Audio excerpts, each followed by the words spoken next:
Going. Let's talk about healthcare, and I think you've shaped up a position which makes sense to a lot of people, not just moderates but progressives, a lot of them. Which is the idea: where are we right now? We got Obamacare that's got to be improved, fixed. So everybody says this is a good system, at least trying for a number of years to see if it works. Tell me how you'd see that fit in with your whole concern about prescription drugs. Right. We have to get to universal health care.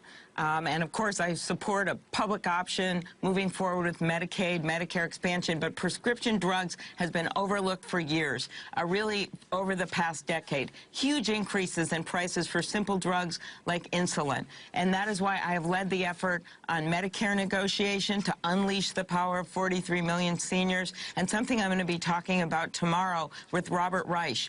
We are doing a series of meetings tomorrow, and we're doing a hearing in the Senate on antitrust. And I know that sounds like kind of an esoteric topic, but it's not. Big pharmaceuticals are literally paying off generics to keep their competitors off the market. And the ones that lose are consumers to the tune of $2.9 billion just over a few years. Online travel agencies, over 90% of the market that is owned in that range, I don't want to get the exact number for you, owned by actually 2 companies. Rail, Class 1 rail, down to 4 companies, the exact number on the monopoly board.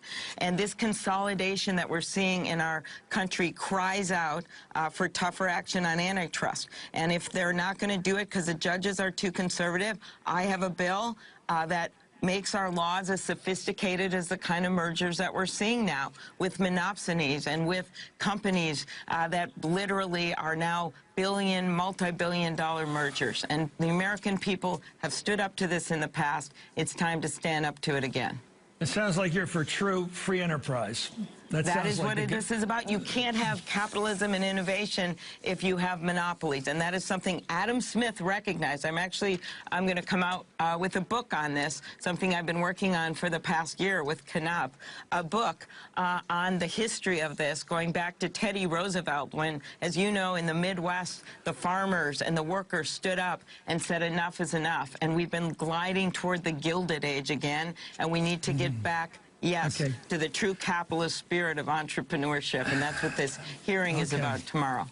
Amy Klobuchar, Trust Buster, thank you so much for joining us tonight. Up next, just how much influence does the president's favorite TV network, you know which it is, really have in the West Wing? Who's calling the shots, them or him? We've got 2 new reports, actually a great new report from the New Yorker magazine about what makes Fox News tick at the White House.